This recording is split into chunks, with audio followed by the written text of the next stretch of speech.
Who you gonna call, fam?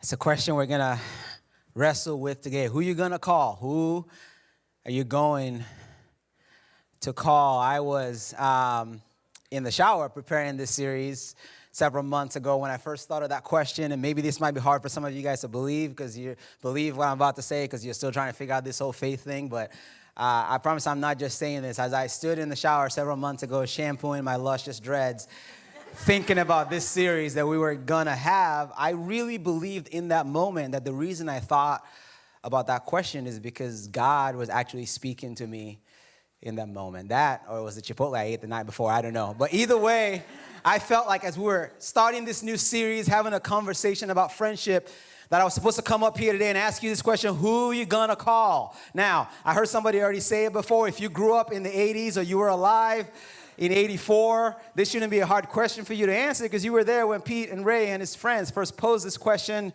to the world. Some of you are looking at me like I have no idea what you are talking about, and that is so disappointing to me. But I like you guys because you came for 11 o'clock service and you got a little bit of energy. So I'm gonna give you a second try, and this time it's gonna be a layup. So hopefully if you didn't catch it before, you will catch it now. Okay, you ready? If there's something weird and it don't look good, who you gonna call? There it is.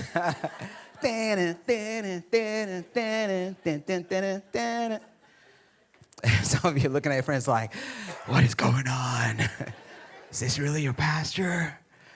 Do you even go to seminary?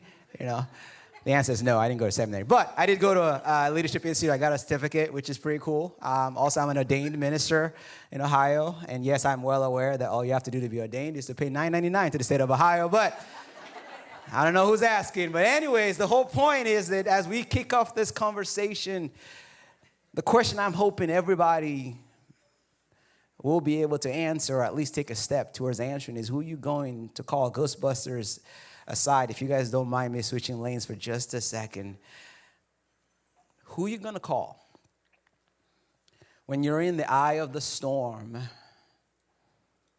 and it's cold, it's rainy, it's dark, and you can't even see the shore?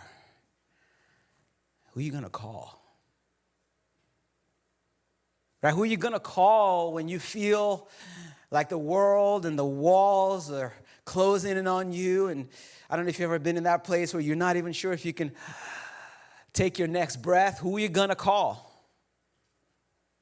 Who are you going to call when the person who stood before friends and family and vowed till death do you part leaves you alone and all you got is a shirt on your back and $97.23 in your bank account? Who are you going to call? Parents, who are you going to call?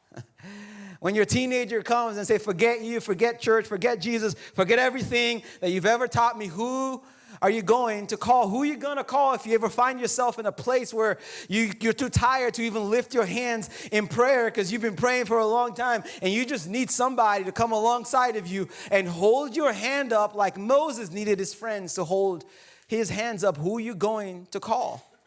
Who are you going to call if and when you find yourself in that place where you're so distraught in your spirit and you just need somebody to come to help lift your spirit up in a way that you couldn't lift yourself up? Who are you going to call like David when he needed Jonathan to lift his spirits up? Who are you going to call if you ever find yourself in a place where you're stuck and it's late and it's midnight and you're not even sure what tomorrow holds and it's not even in your choice and all you can do really is lift your voice up to sing and it's midnight and you don't want to sing by yourself and you're just hoping somebody is going to sing with you like Paul needed Silas to sing with him at night? Who are you going to call if you ever find yourself in a place where the weight of what God is calling you to do is so overwhelming and you know that you want to follow God and you want to follow his will, but you're looking at what's coming and you're not sure how in the world you're going to get through this and you're trying your best, but you can't even go to sleep at night. You're just sitting in bed up all night, you're sweating, and you just need somebody on the phone, somebody in the room to just stay awake with you all night, just like Jesus needed his friends to stay up with him on the worst day of his life. Who are you going to call? We're going to look at a story this morning that may be hard for some of you guys to reconcile with the image that you have of Jesus in your mind. Surely is a hard one for me to reconcile. And I don't know what picture or what you think of when you think of Jesus, but I grew up at a time where most of my image of what I thought of Jesus was shaped by a movie called Jesus of Nazareth. I don't know if anybody else watched that. I think it was made in the 70s. It's about like 97 hours long. It's really long. And growing up in church, I just always thought that's who Jesus was. And I don't know if my mom's watching, because my mom, she didn't make us watch it, but they basically made us watch it, you know. And this was it. This was the thing. I don't know if she's watching, but that's the guy. That's the guy. Anybody remember this Jesus? Anybody have this? Anybody know what I'm talking about? Okay, all right. Like 2 people knew in the first service. That was kind of disappointing, you know. But this was the Jesus that I grew up with, right? And full disclosure, I was not a fan. Anybody else, like as a kid, and I couldn't put my hand on it, but there was just something about him, okay? And then I grew older, and I started to figure it out. And I hopefully I'm allowed to say this in church, but I think part of the problem is he just always looked like he was like high the whole time. Anybody know what I'm talking about? I promise, I'm not just saying that to be funny. Like, he just looked like he smoked something. Like, it's so weird. And go watch it. I'm telling you, if you go back and watch it, it's on YouTube, I believe. There's just some things that don't add up, okay? And I went back and I looked at him like, that's what the problem was. And the first thing that doesn't add up is he's the only person in the movie with eyes like that, okay? Nobody else had eyes that blue in the entire movie, okay? And I'm not a historian, and so if you know better, please come tell me after the service. I can, correct my thinking on this, but I'm pretty sure there wasn't a whole lot of, like, people in the first century of Palestine running around with eyes like that. Like, I don't, Middle East, I don't know. That's just me. So that was like the first thing. I'm like, okay, this is so weird. Like, he's just the only person in blue eyes. The second thing that always kind of threw me off about this Jesus and Jesus of Nazareth is apparently, according to the movie, Jesus never blinked once in 33 years that he was alive. Anybody else notice this? Like, I remember as a kid going, I know why they knew he was the savior of the world. First of all, he's the only guy with blue eyes. And second of all, he never blinked. He just kind of hovered around everywhere and stared into people's souls, And I'm like, I'm glad I wasn't there, because that's kind of creepy, right?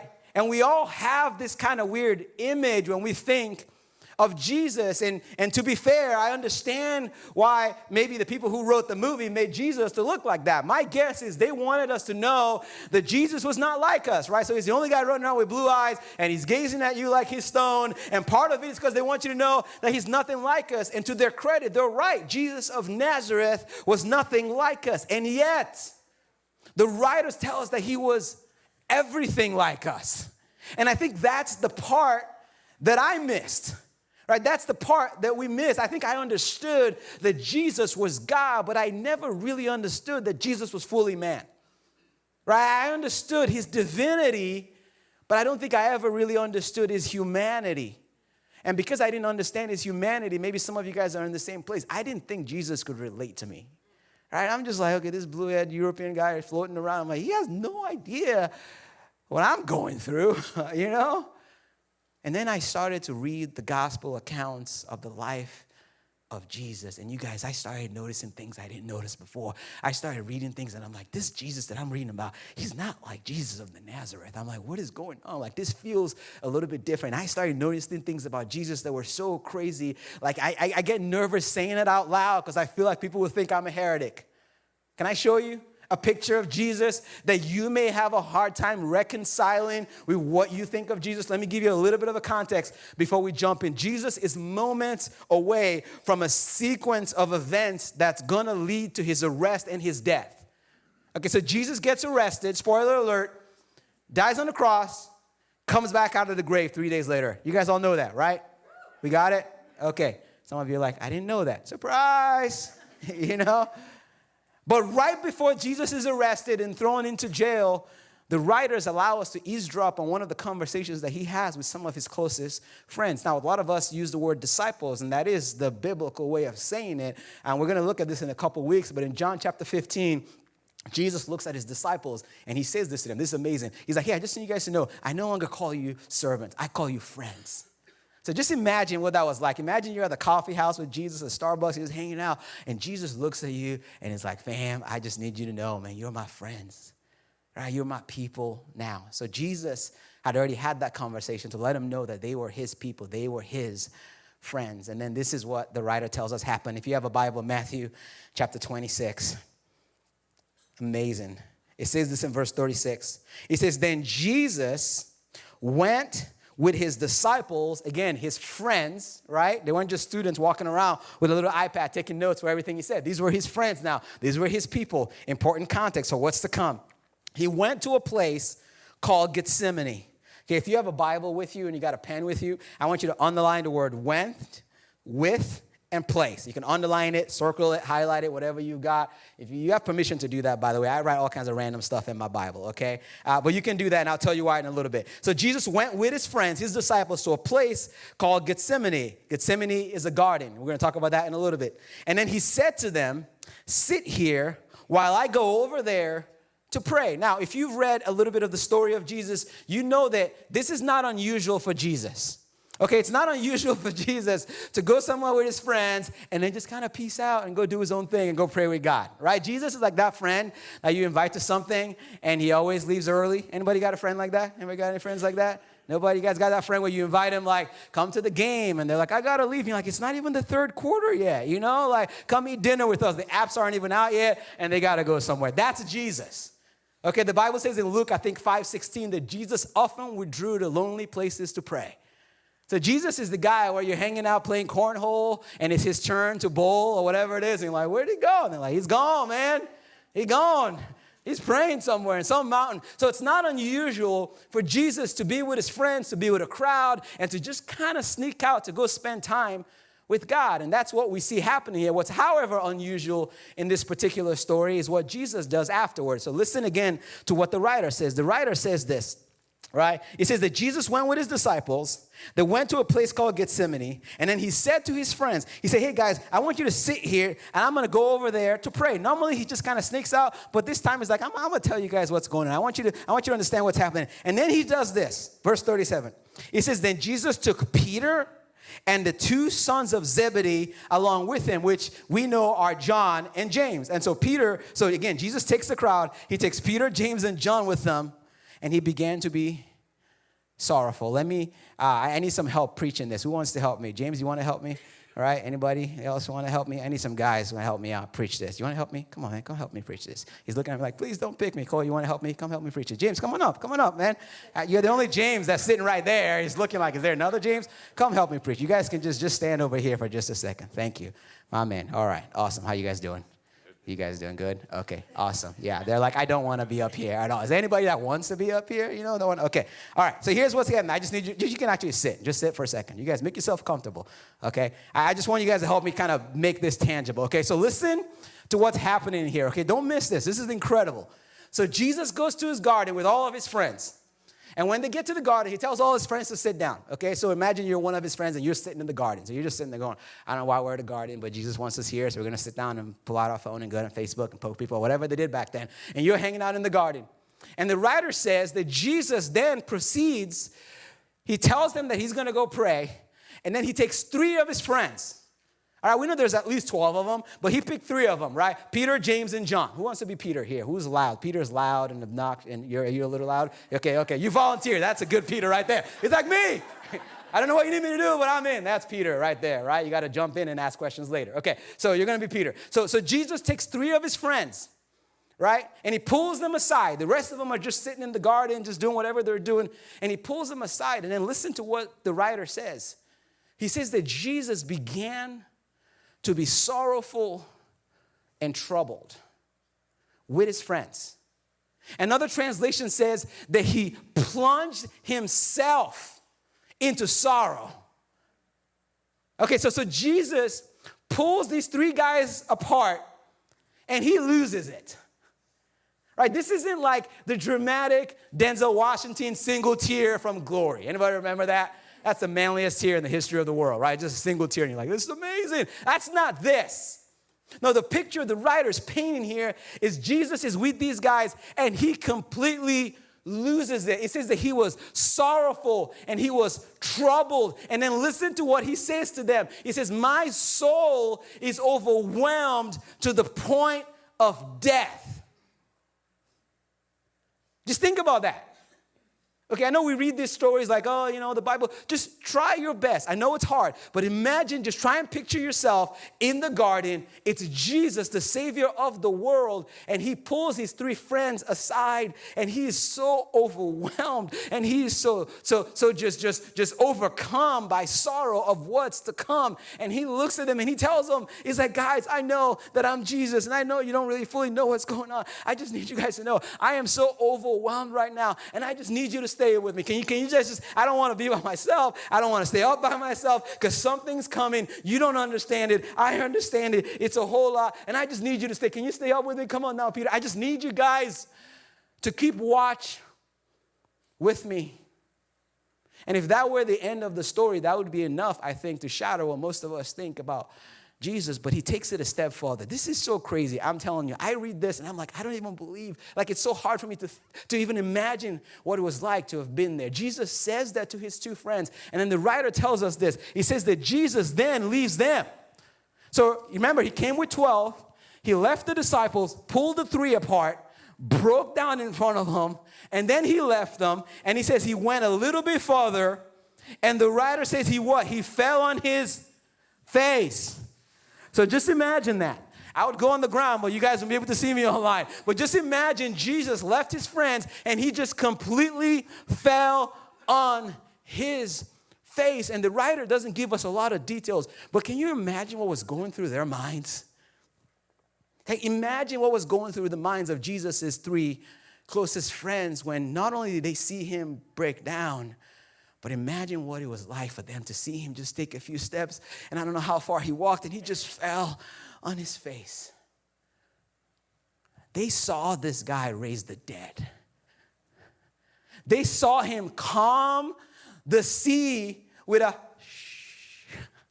Like it was storming. These fishermen thought they were going to die. They're like, this is it. Our life's over. Jesus is taking a nap. They woke him up. Come on, Jesus. And he wakes up and he goes, shh. And the wind obeyed him. And they were like, who is this guy? Can you imagine what it was like for them to see that same person now just a little bit farther from where they were in the garden on his face? He's on his face. He's so overwhelmed. He's so filled with sorrow. Some of the writers tell us that he sweats of blood. He was so overwhelmed. And then he prayed this prayer. Listen to the prayer that Jesus prayed. And I don't know if they were close enough to hear him, but imagine if they heard him pray this prayer. Jesus said this. He says, my Father, if it is possible, may this cup be taken from me. Yet not as I will, but as you will. What a prayer. This is Jesus. Okay, and this is not really the sermon, but this is why I always tell people, man, when you pray, you can be honest with God. Like, brutally honest. Like, I don't want to do this. I don't know if I believe you. I don't know if I want to follow you. You can be honest, one, because he already knows. He's not going to be shocked like, wow, didn't see that coming. Thanks for letting me know. But you can be honest because listen to Jesus' prayer. This is Jesus about to go. The only reason Jesus came was to go to the cross for our sins, right? You guys know that, right? And he's about to go to the cross, and he's so overwhelmed. He's looking at his Father going, is there another way? I know this is the plan. I was there when we came up with the plan before the creations of the earth. I know I was supposed to come and go to the cross. But man, this is Jesus showing us his humanity. And he says, God, is there another way? He says, I know there's no other way. Okay, I want to do your will, but this is so hard. If you've been in church for 2 hot seconds, you probably already know. You've heard this prayer before, and that's awesome. But I wonder how many of us realize or how many of us know that this prayer that Jesus prayed, he prayed 3 times. And this is the image that I hope sticks in your head for the next several weeks and several months and hopefully several years. Not only did Jesus pray this prayer 3 times as we're about to see, but did you know that the writers actually paint a picture of a Messiah who was so overwhelmed with sorrow, it was almost like he couldn't make up his mind where he was going to get his help from. I know this sounds heretical, but just hang with me for a second. This is the picture. Okay, I don't know if you know that or not, but the writers paint a picture of Jesus going back and forth. Like he's like, guys, I need you to stay up with me, man. Come on, man. Just stay awake with me, man. This is so hard. I don't want to do this by myself. Hang on a second. And then he goes over to God. And he's like, God, is it possible for this cup to be taken away from not my will, but your will? And then he goes back again to his friends. He's like, come on, guys, I need you. Just stay up with me and just hang with me. Hang on a second. And he goes back to God and he falls on his face and he prays the same back and forth over and over and over. Let me show it to you because some of you are looking at me like, I think you're making this stuff up. Listen to it. Verse 40. This is after Jesus first went. Okay, so Jesus goes and he falls on his face on the ground in the garden and he's just so sorrowful and he's pouring his heart out to God. And verse 40 says, then he returned to his disciples, right? So he calls them, goes over there, prays, comes back, and they are sleeping. Sleeping. You guys have one job. Sleeping. There you go. That's good. That's good. Just bow your head. Just pretend like you're sleeping. They're like, I don't know what to do. Good job, guys. I did it first service. Those guys just laid on the stage. I was like, that's a little too much. This is perfect.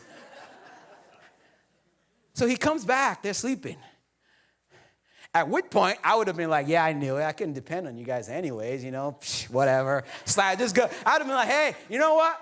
God's all I need anyways. Who cares about these guys? Okay, forget you guys. I'm just going to go hang with. That's what you would think that Jesus would do. That's not what happens. Jesus wakes him up. He's like, come on, guys. He wakes him up. And listen to what he says to them. He says, couldn't you, man, keep watch with me for 1 hour?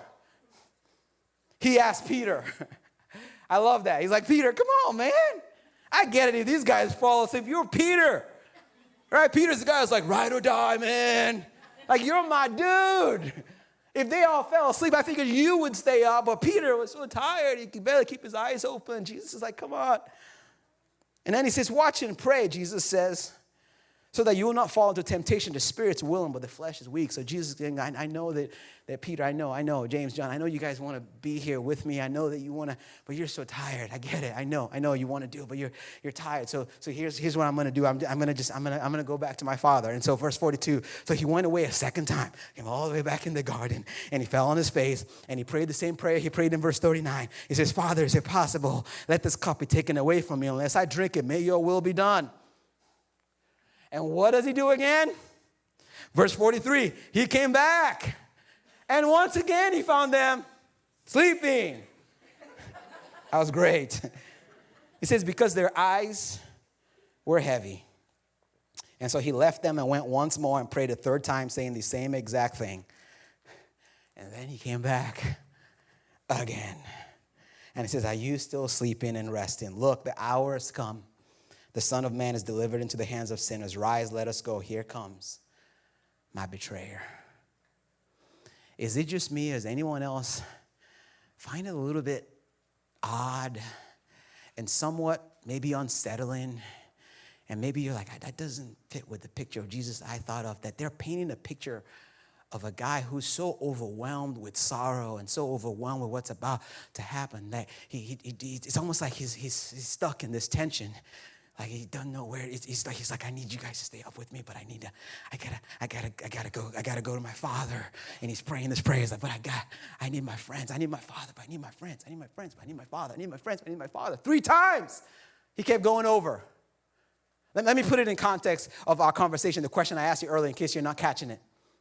In this moment, if you would have walked up to Jesus and say, hey, you're in the garden now. This is the hardest moment of your life.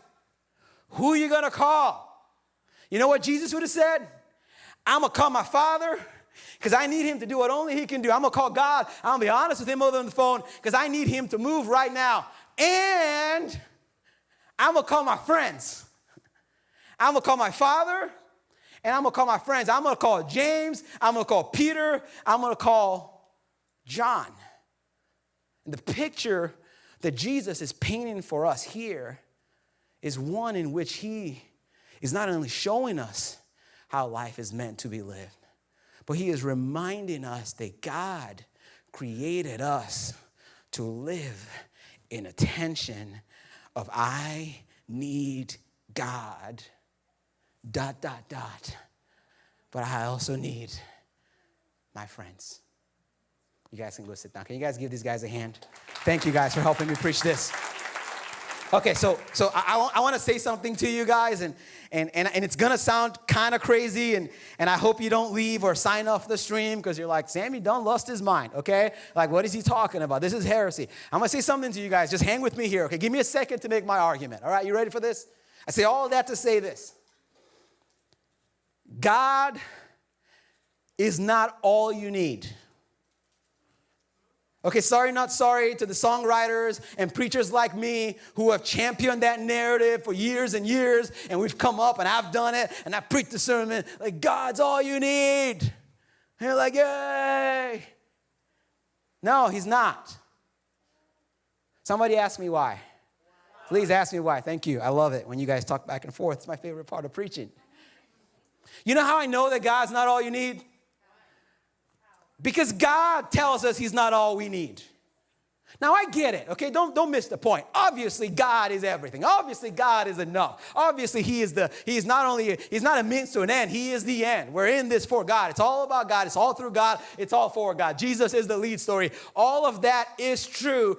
But just so you know, God makes it clear that you also need something else. And we see this in the creation story, right? If you don't know the story, Genesis chapter 1, God starts telling the story, and he's creating the world as we know it. And every time he creates something, he's like, that's pretty good. And all the angels are like, it is pretty good. Woo, wow, we've never seen anything like that before. Look at that. I didn't even know what a fish was a second ago, but now we got all these fish. Wow, look at the mountains. Look at the oceans. I mean, every time he'd make something, he'd step back and be like, that's so good, ain't it? They're like, it's so good. This is amazing. And then he makes man. And what does God do? It's not very good. Like he said that. He's like, it's not good. Right? And this was before sin and brokenness. This was just Adam. He's walking around. And God's like, it's not good. And the angel's like, yeah, something is missing. It's not good. God says, for man to be alone. And I know a lot of us interpret that narrative to champion marriage. You know, he makes Eve, you know, God's like, all right, he needs a date, man. Guy's been going to Applebee's by himself. You know, let's just get him a date, okay?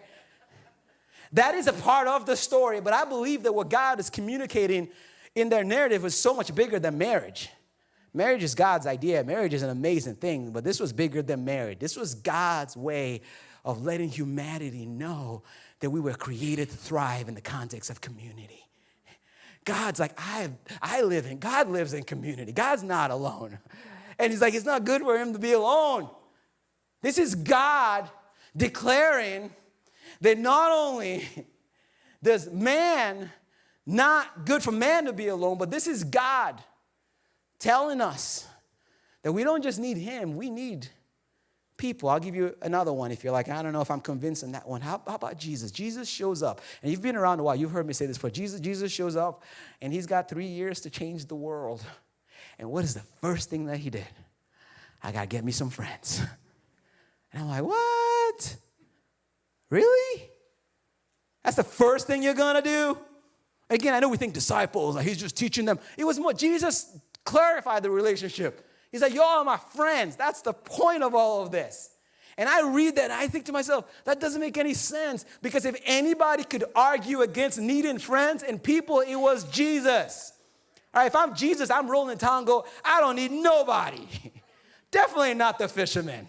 Because guess what? I was here before everything was created. I actually created everything. I can read all your minds and I can do anything I want to do. So I don't need anybody to slow me down. I got 3 years to change the entire world.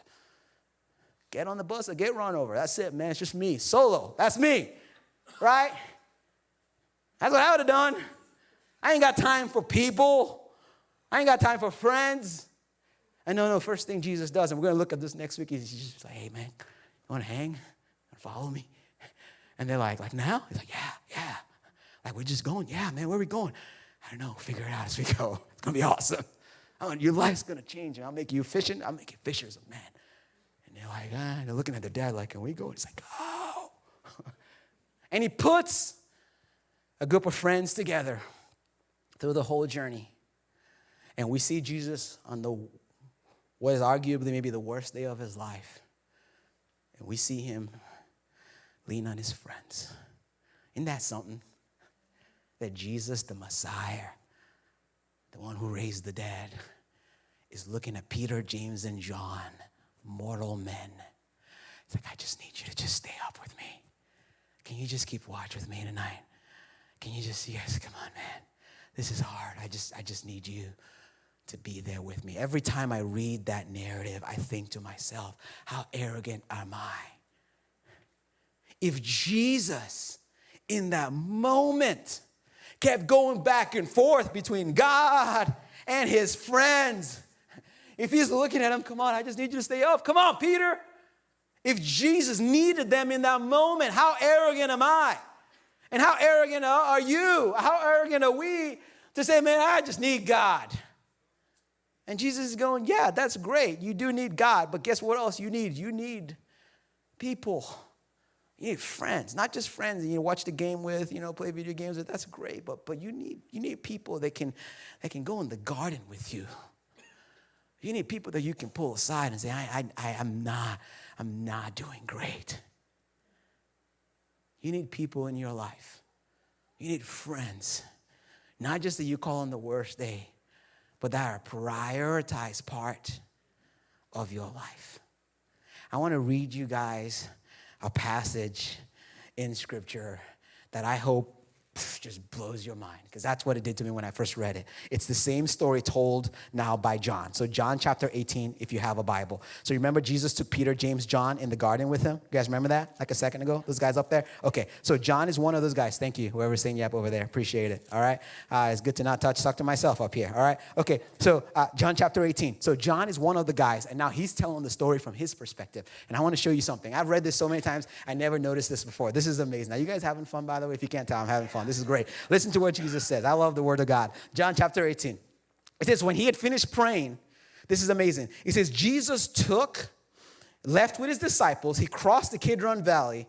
And on the other side, there was say it with me, a garden. So it's the same garden that we're reading about. Same story, different guy telling the story. So they went in their garden, and it says he and his disciples went into this garden. When I used to read this, I used to think this was like, they're just like, oh man, where are we going to go now? Let's go to a garden. Oh, that's closed. There's nobody here. Let's hop the fence and just go hang in this garden. It seems like a safe place to be, Like it's just some random garden they picked out of the map. But that's not the story. Listen to what verse 2 says. It says, now Judas, all right? This is the part of the movie where the soundtrack changes. It says, Judas, who betrayed him, knew the place. Question, how in the world did Judas know where Jesus was? Answer, because he went there a lot. So Judas didn't have Jesus on Find My iPhone, like, okay, we're going to betray him now. Where is he at? He's like, oh, no. Let me see, man. Let's see if we can track him. Let me call my PI, see if he can find where Jesus is. No, Judas knew where Jesus was for the same reason that I know where my wife is every Friday afternoon at Target. I'm like, I know where she's at.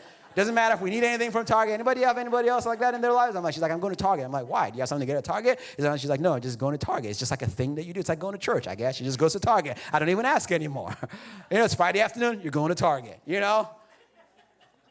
Judas knew where Jesus was because the writer says Jesus often met there with his disciples. If you got a pen and a Bible, underline the words, often met there. And the reason I want you to underline it, because I did in my Bible, is the same reason why I wanted you to underline the words in Matthew chapter 26, because this is the writer's way of letting us know that this was not an isolated event. Okay, Jesus going to the garden with those friends, with the three guys and all the people, this wasn't a one-off. This wasn't like Jesus, like, I'm about to go to the cross now. Like, oh, man, I better like get my buddies and let's find a garden. Someone pull up your iPhone. Can you find a garden somewhere that we go? No. This was normal. Apparently, going to the garden, is this funny? This is so funny to me. Apparently, going to the garden with his friends was a normal part of what Jesus did. And I'm like, bro, you got 3 years to change the world. Can you imagine what it's like to be the angels in heaven? You've been waiting hundreds of years for this. And all of a sudden, you're like, what is he doing now? Where are we at in the plan to restore all of humanity? And they're like, he's at the garden again with his friends. Like, what are they doing at a garden? And go to the stadium, go to Jerusalem. You can go, oh, here's the garden. You're going there again. I guess that's just what they do now. Just go to the garden with his friends, And I'm probably one of those disciples that is like, I don't like walking. Why are we in the garden? It's the same plants. I don't know. I thought this would be more exciting. Can we feed people with miraculous food or raise some dead or do some miracles? He went to the garden often with his disciples. And I believe that there are at least two reasons why Jesus did this. I think Jesus did it, number one, because of his humanity, and he needed them. Jesus is like, I need my friends. I think the other reason why Jesus did that is because Jesus wanted to show you and I the way. Right? A lot of you in here online, you say, I'm a follower of Jesus Christ. Well, here's the question I want you to ask. If you're following Jesus, are you following him into the garden? Right? Being a follower of Jesus means that we're going to do the things that Jesus did. Right? Isn't that what it means to follow Jesus? Right? We're going to do what he did. And so if Jesus prioritized life with his friends, and he often met in the garden, then at some point, you and I have to ask ourselves, if we're followers of Jesus Christ, if we share the same kind of rhythm.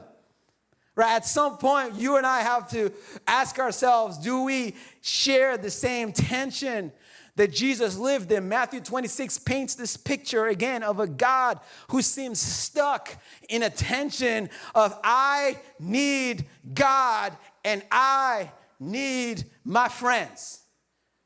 That's where Jesus lived. Jesus often withdrew to lonely places, Luke 5:16, to pray. But apparently, according to John, he often went to the garden to hang out with his boys at the same time. It's both. And I think if a lot of us are honest, especially those of us who've been around church a while, I think we swing between either extremes, right? I mean, come on now. You don't have to do a show of hands, but isn't that what we do? All right? And we're going to talk about this next week. It's going to be fun. Don't miss it. But I think there are some of us that we're all the way over here. Right? We put all of our eggs in the basket of people and friends. It's almost like, the song, "You're all I need." That's what we sing to our friends. We're like, man, this is it, man. I just need you to fill me and fulfill me and help me feel valuable and help me feel, we just put all these expectations of people. And then when people fail us and people don't meet our expectations, then we don't know what to do with ourselves. Right? Like, I don't know who I am anymore.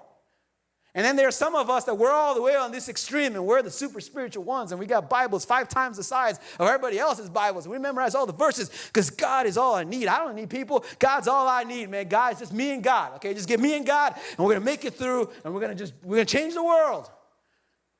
And then what happens when you get to a point that Jesus got to, where God's calling you to do something or to go somewhere, to be something, and you're struggling? What happens when you were thinking it's one thing and it's something else? What happens when you feel like this weight is too much and all of a sudden we don't know what to do? And what Jesus is showing us in here and what Jesus is proposing to us here is a life of both. Saying both. I want you to kind of people that you got people in your corner that you're like, man, I just need you to stay awake. But I also want you to be kind of people who know that, man, you need God. Okay, can we be those kind of people? This is my prayer. I was praying this over our community last night on my driving here today. I'm saying, God, I don't know what you're going to do in the next several weeks as we have this conversation, but will you please make us a community of people that live in the tension? Right? Anybody else? I would love to be a part of a church where most of us live in the tension, where we know how to be honest with God and people. We know how to be vulnerable with God and say, God, I don't know if I want to do this. I don't know. I know it's your plan. Like we're honest and we're vulnerable and we're not trying to, put like the Christianese in Jesus' name. We're just going to tell God what we're actually thinking, but that's not enough. We're also going to be the kind of people that can be vulnerable with people. That you can wrestle with God all night and then you get on the phone and you call your friends and you're like, man, I hate this. This is awful. Can you just pray for me? Can you carry me? Can you hold my hands up? Can you sing with me? I don't even know if I believe any of this anymore. And that sounds so scary to us, but I believe that it is in this tension that we experience the fullness of life. Jesus knew that he needed God to do what only God could do. And so he always prioritized prayer and time with God. And he made time for his friends. Who are you going to call? Jesus is like, I'm going to call God over and over again. But I'm also going to call my friends. And sometimes they won't answer and it goes straight to voicemail, but I'm going to call them over and over again. Because I need them. And I don't know who this is for, but I just had a sense that maybe there's some of us in here and we've been living in the extremes, and maybe there's some of you in here and you've been wrestling with God and all this kind of stuff, and And maybe it's not that God isn't real or God isn't showing himself. Maybe God is saying to you, like, hey, like I'm showing myself to you in a tangible expression through people. Right? Could it be that there's some things that God wants to do in your life and you're missing it, not because God isn't moving, or because God's saying you need people in the garden? Could it be that what you're missing is not more conviction or more commitment, but community? Could it be that as you go into this new year, you got all these things that you want to accomplish, and God's like, I'm with you, that's amazing, but you need people. Every once in a while, you need God to do what God can do. But every once in a while, you need to be in the garden with your friends. Because people, as you're going to find out over the next several weeks, are oftentimes the most tangible expression of the things that we want God to do in our lives. God's like, I'm going to move, but I'm going to use people to get you there. Can you be the kind of person that leans on God, but also leans on people? I think I shared this story before, but about a year ago, I was sitting in my office at the 5 at the mall, and I was just so overwhelmed. Life was just, I don't know, anybody ever been there? Okay, all right, 5 of us get overwhelmed. The rest of you need to do a seminar and invite us. We'll pay. You can tell us how to just live stress-free. But I was just so overwhelmed, you know. And I have this thing that I do in my office where I lock my door and I'll sit in the corner, I'll play worship music and just go on my knees, literally, because that's what Jesus did in the garden. And you don't have to do that for God to hear you. But I'm like, if Jesus fell on his face, I guess I can fall on my face. I'll literally go on my knees. And it's always weird because sometimes people knock on my door like, is he there? And I'm like, yeah, I'm here, but go away. So I did that, just praying with God, just wrestling with God, just being honest. And it just wasn't enough. Am I allowed to say that? That sometimes I'm like, this is just not, I'm reading the Bible, I'm praying, I'm worship music. I'm like, and so this is what I did. It's a true story. So I get up and I'm like, all right, and I get in my Jeep. I drove to one of the guys in my circle. I drove to where they work. And this guy works at a place where, it's one of those places where, you know, the workplace is like all glass. And you can see people working, you know, real fancy, you know. And I'm in the parking lot and I'm like, okay, I see him over there. So I shoot him a text like, hey, man. You know, and he's working. I'm like, come on, check your text, you know. And I see him pick up his phone. I'm like, yeah. He's like, what's up? I'm like, hey, like, look, I'm in the parking lot of my Jeep. And he's like, is that you? I'm like, yeah, it's me. I'm like, yeah, I know you're working. You got a second? Just real quick. I promise it's not going to be long. He's like, give me a second. I'm watching him. He'll put his phone in, talking people. Give me a second. And he walks out of his work and comes up to me. And I get out of my Jeep. And I could barely make it to him. And I just gave him a hug. I just start sobbing. Okay, I know I'm a crybaby, but I was just crying. And he's like, whoa, like what just happened? He's probably thinking like, did something happen? Like what's going on? And he's like, hey, what's going on? And this is so random in the middle of a work day. And I'm like, man, I just needed a hug. I'm like, I'm just tired. I'm overwhelmed. I've just been wrestling with God, trying to figure all this thing out. I just, you know, sometimes you just need a hug from a human being. I'm like, I know God's with me. I know his hand's over me. I know he's working in my life. I know he's listening to me, but I just needed a hug. And he's like, yeah, man. And so we're sitting in a public parking lot. And I'm crying like a baby. 2 grown men just in a warm embrace. People are probably driving by like, what just happened? And I was like, all right, thanks, man. He's like, you want to talk? I'm like, no, I just needed a hug. I'll talk to you later. I'll get back in my Jeep. I came back to work. People are like, hey, what's up? I'm like, what's up, man? I'm good. It's a true story. Fast forward several months later, and I'm out in the wild. I think I'm shopping somewhere, and I always run into people, but, you know, and the same person, like, saw me and just is like, came up and just grabbed me. I was like, hey, man. Like, oh, well, you know, I was, like, surprised to see him. He's like, man, I've actually been looking for you. I was hoping I would see you. And I was like, what's up? And he's like, hey, I just want you to know I was praying for you, and I was thinking about you.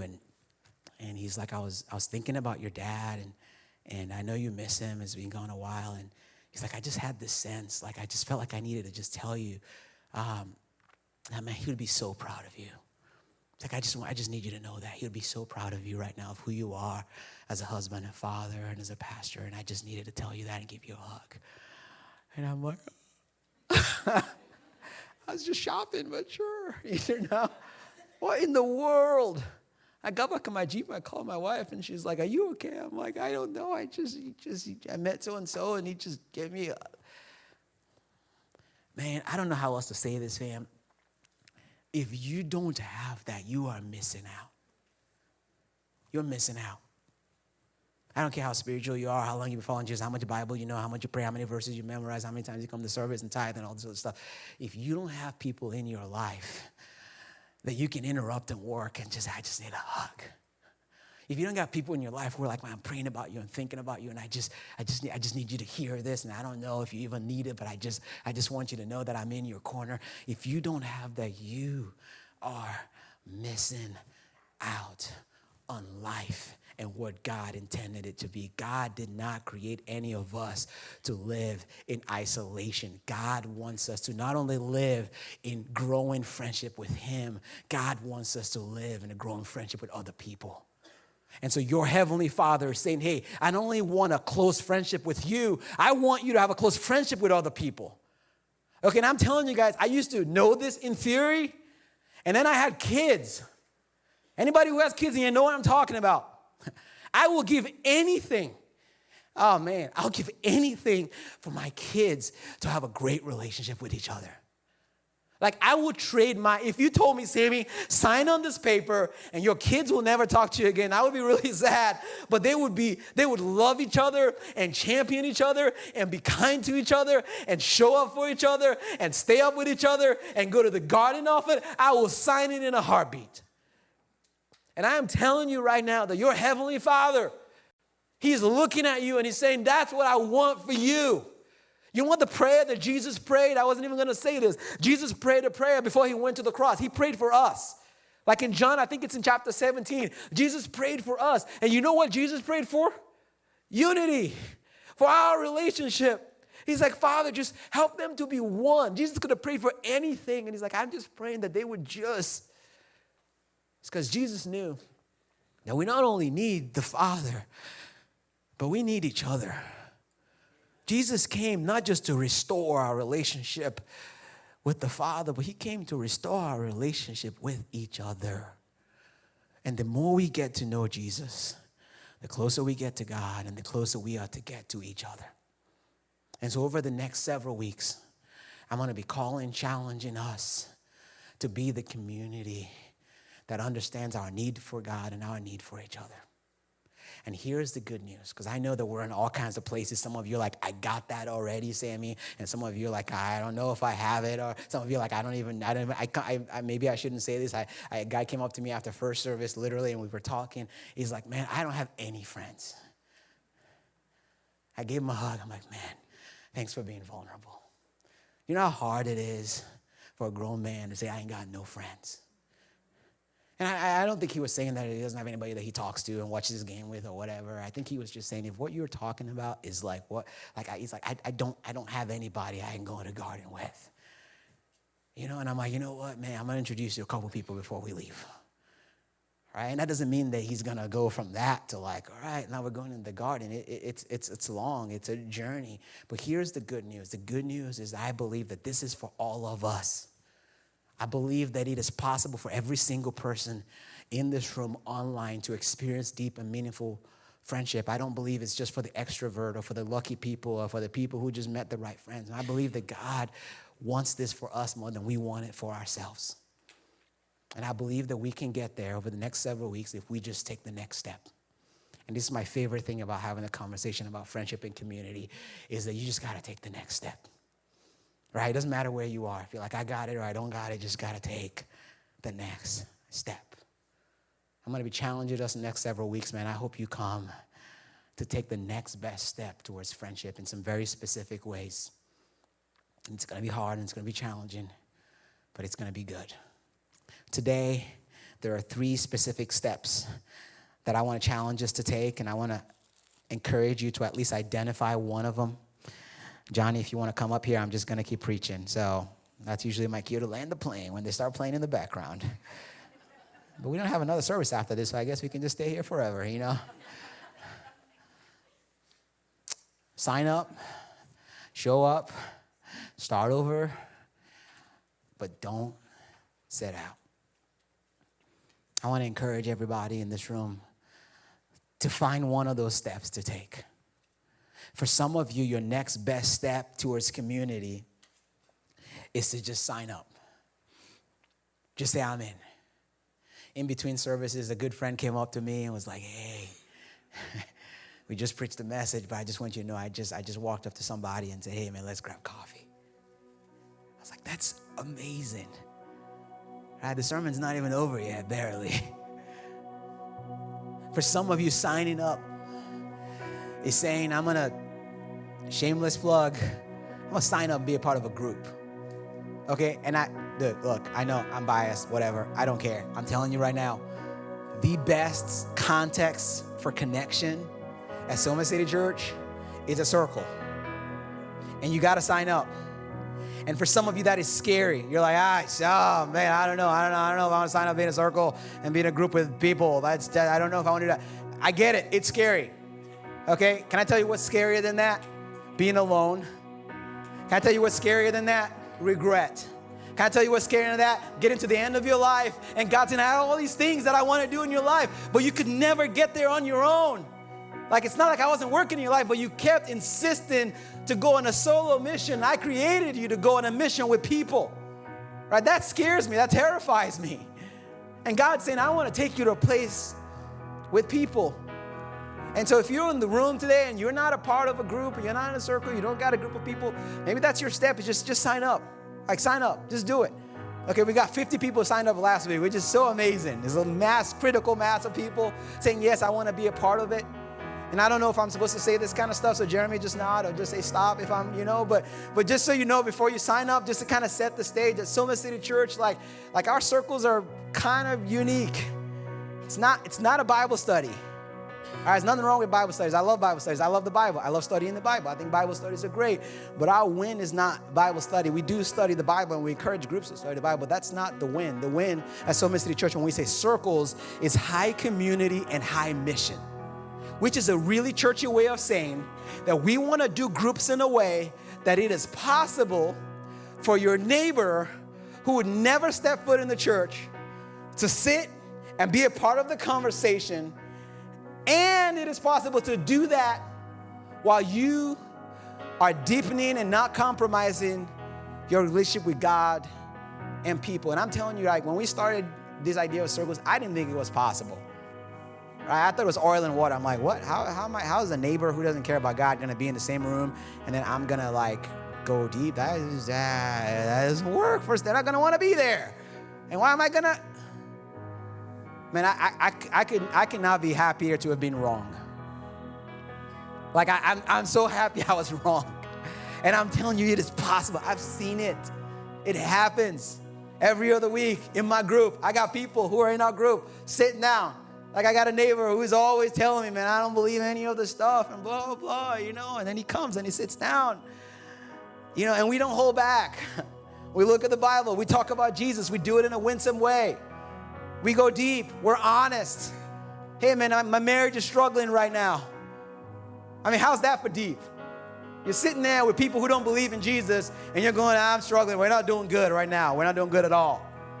And that scares a lot of us. We're like, wow, wouldn't that scare them away? No.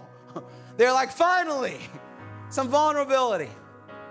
High mission and high community. We wanted to be a place where you can go to the garden with your friends. We also want our circles to be a place where people can have a seat at the table regardless of what they believe. The second step is to just show up real quick. Some of us in here, the challenge is not that we need to sign up. You just need to show up. Show up means that I'm going to be a contributor and I'm going to be consistent. I'm going to be committed. Right? How often do we sign up and then we don't show up and we just kind of like, yeah, when it feels good. And I'm telling you right now, full disclosure, I'm being honest. I don't know if there's anyone in my circle here, but we meet like every session to kind of like talk about our circle and when we're going to meet. And I am grumpy the whole time because I don't like small groups. But I'm in one because I don't want to be a hypocrite. But I also know it's good for me. Also, apparently, all these guys want to meet on Sunday. They want to meet. Sunday is the only time they can meet. I'm like, Sunday is the longest day of my life. I don't sleep on Saturday because I'm thinking about Sunday. And now we've added 2 services. So I'm going to be here till God knows when. And then I'm going to go home. And y'all want to have circle? I want to crash and watch the game. And they're like, we're going to do circle. I'm like, okay. Let's do it at my house. Because if it's at my house, then I can't skip. I want to say something real quick, and I hope you hear my heart in this. Okay, now I'll move on, I promise. Busyness is a terrible excuse for not pursuing community. I don't care how busy you are, how important you are. If Jesus, the Son of God, who had 3 years to change the course of history, made time to go in the garden often with his friends, you have time for community. Okay? Thank you. I don't care how busy you are. I don't care how important you are. You have time. I don't care how many kids you have. I have 500 kids, and I still make time.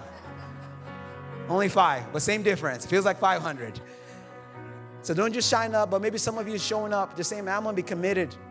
I'm going to be committed, man. I'm going to be committed, not just to be there, man. I'm going to be the kind of friend that I want. I'm going to be the person that goes and gives someone a hug. I'm praying for you. I'm thinking about you. I'm going to be there. And then the last step is starting over.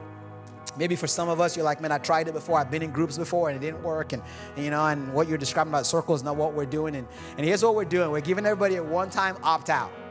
Okay, we're all doing this together. January is your time to opt out, no questions asked. If you're like, I just need a fresh start. I need a fresh group. I just need something different. No questions asked. You text that number, we're going to put you in a circle. But I know that for some of us in here, and the band can come up, I know it's not that simple. I know for some of us, it's not as simple as just starting over. Some of us need to do that just because it didn't work out maybe the last time. But I think for some of us in here, we need to start over because the last time we did this, it hurt. Anybody in the room? You don't have to show your hands, but I wonder if there's some of us in the room that you're like, Sammy, I hear you, and I get it. Like, I need people, but last time I did that, blew up in my face. Last time I did that, didn't work out so well.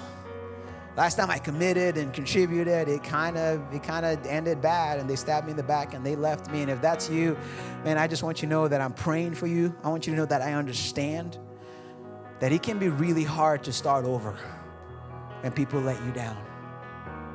And I hope at the very least that you can see an example in Jesus going back. Isn't that crazy that he went and they were sleeping? It's the one time that Jesus is like, I need you. And they're like, I'm too tired. And he went back, and he went back, and he started over again. And guess what? It got worse. They betrayed him.